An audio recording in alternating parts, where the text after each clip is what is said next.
Art with Mr. Posey.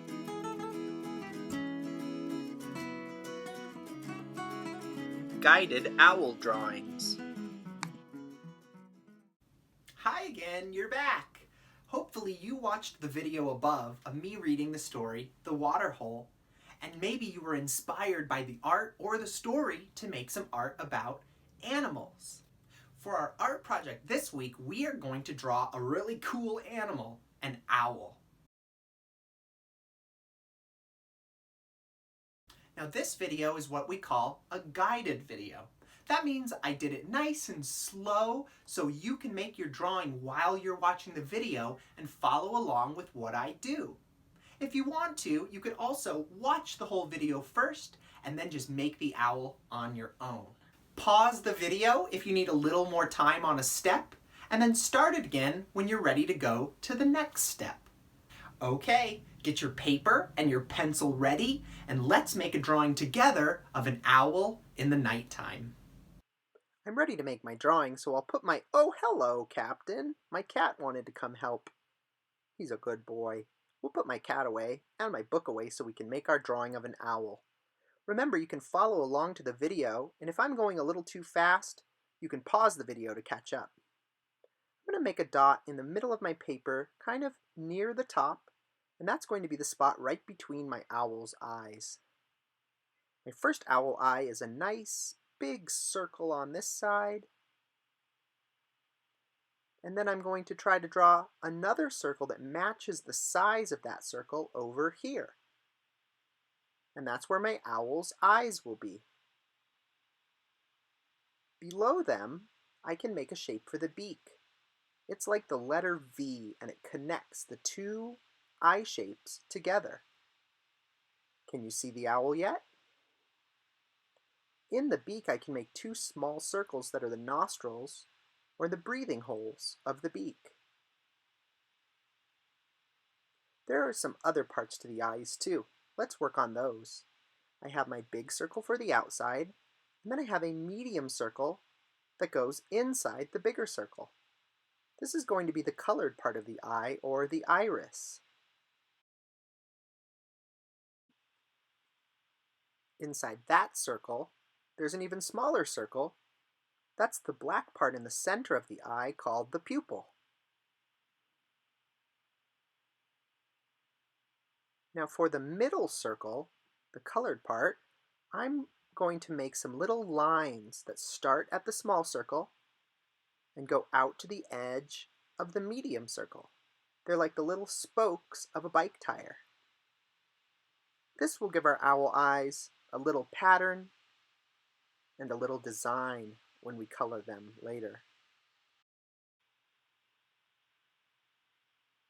And there they are, my owl eyes. If I want to, I can add an eyelid to the top. It would be a little curved line right about here. See how that looks? If I want an eyelid, I'll add one on the other side as well. And it will be right above that medium circle with the spokes in it. It makes my owl look a little sleepier, so you can leave those off if you want to. Now for the shape of the head. Above the eyes, I'll make a curved line that shows where the top of the owl's head is. And then for the bottom of the head, I'm going to do the same thing down here to create the bottom of the owl's head. Now we can see that owl. Remember, pause the video if you need more time. For my body, I'll start at the bottom of the head and make a big round shape to show where the owl's body is. Make sure you leave some room at the bottom for the feet and a branch. For wings, I can do them down to the side of the body, like this, with some bumps to show that they're made of feathers. Or, if I want my wings spread out, I can put my line over to the side of the paper like this, with my bumps going down below. Make your wings to the side or spread out, whichever way you'd like to do it. Now it's time for some legs. For each leg I'll make 2 lines so it's a shape that I can color later.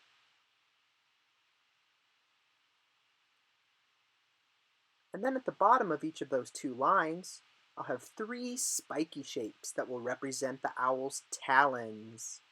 This is how the owl is going to grip onto its branch.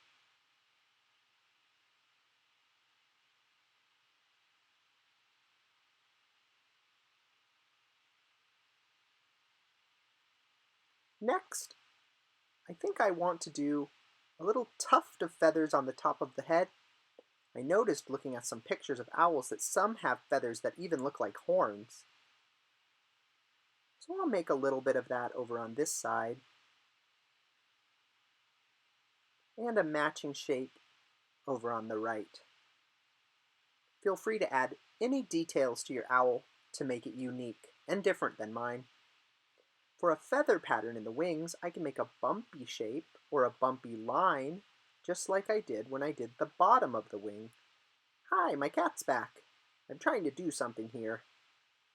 I'll continue my bumpy lines filling the wings. I sped this up a little bit, but if you'd like to make bumpy shapes, pause the video now, finish your bumpy shapes, and then press play again. Here's another cool feather shape. These little round shapes coming down from the bottom of the head. That's one row of feathers.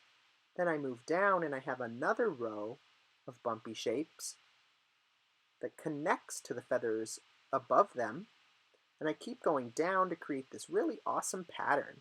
You can also use this for dragon scales. Another little detail above the eyes for me, but it's your choice to add any details that you would like. Now my owl needs somewhere to stand, so I'm going to make a branch coming off the side of the paper. It's going to go behind the feet so that it looks like those feet are wrapped around the branch, and off to this side of the paper. I need another line for the bottom of the branch. That one goes below the talons. And then I'm going to let my 2 lines go in different directions so I can make each one a separate, smaller branch at the end. See how that works? Maybe a little twig sticking up here with some leaves on it, just to help the viewer know that they're looking at a branch. I'll make 3 little overlapping leaf shapes here. And now the wood needs some wood texture, so it looks more like a branch. Wood texture is a bunch of little squiggly lines and some circles that look like the knots in a tree. I'm going to speed up my wood texture, and feel free to pause the video if you need some time to do your wood texture.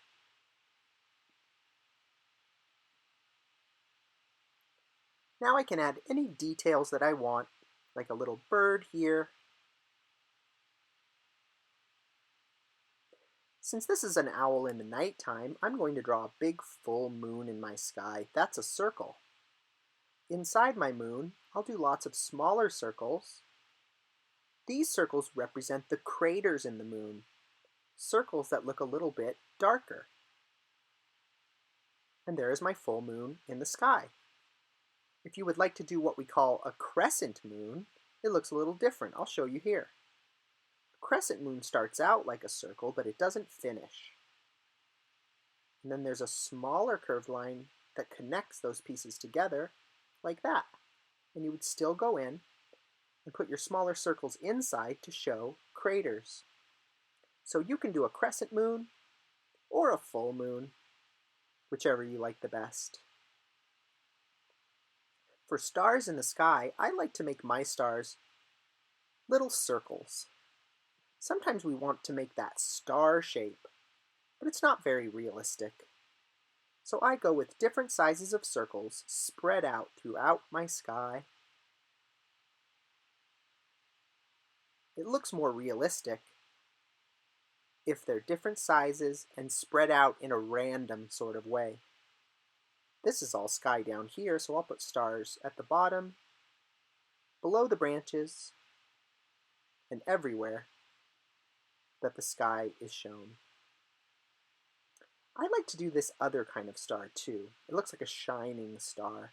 I'll draw a big one for you to see. It's four curved lines like this. I'll do one more small one so you can see how it's made.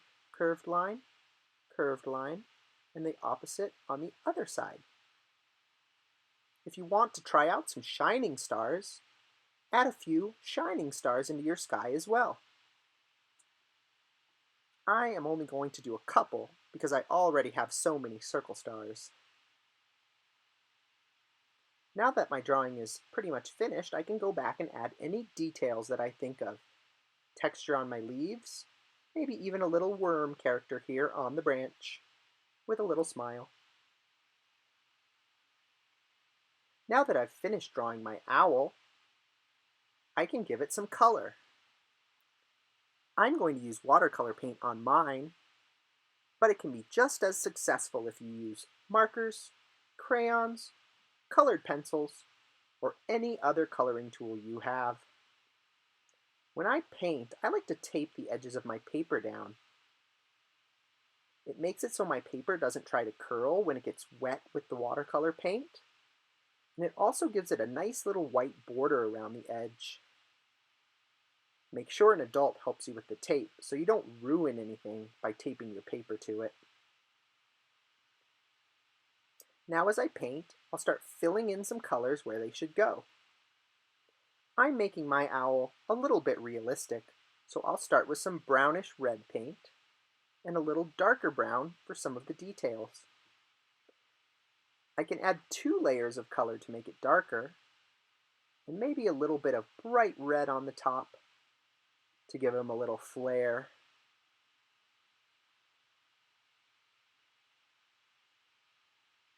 As you color your art, think about what color each shape should be, and really try to fill your spaces in nice and even right up to the edge.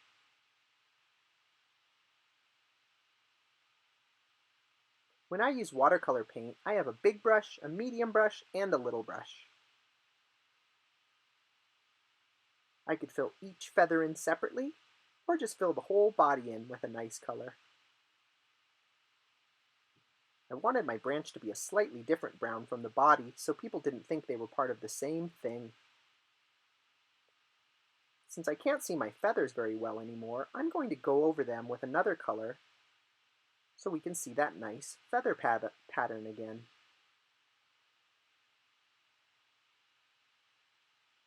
My moon has gray spots in it, and I'm going to leave the rest white. And then, to paint my sky, I'll choose a dark blue or dark purple color, or maybe even a black, and go around my stars first, and then fill in all the space in between. Making my owl drawing took me about 45 minutes to finish. Even though the video goes really fast, I don't expect this to be a really fast project. You don't even have to finish the whole thing in one day. You could do the drawing on one day, and then come back to do the coloring on a different day.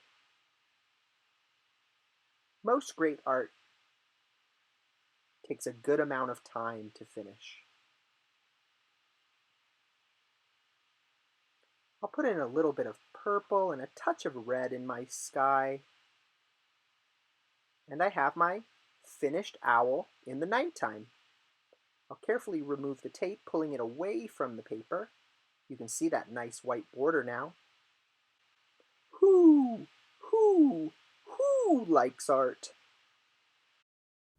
Now remember, your owl doesn't have to look just like mine. You can include any of your own details, do things your own way, or you can change it a lot if you have a different type of idea for what you'd like to do. Color it really well. Markers, watercolor paint, crayons, colored pencils, whatever you have will work just great. Fill up your whole paper with the art, make it really bright and colorful, and I am very excited to see the owls that you make. I hope you're having a fantastic week. Keep up the good work, and go Colts!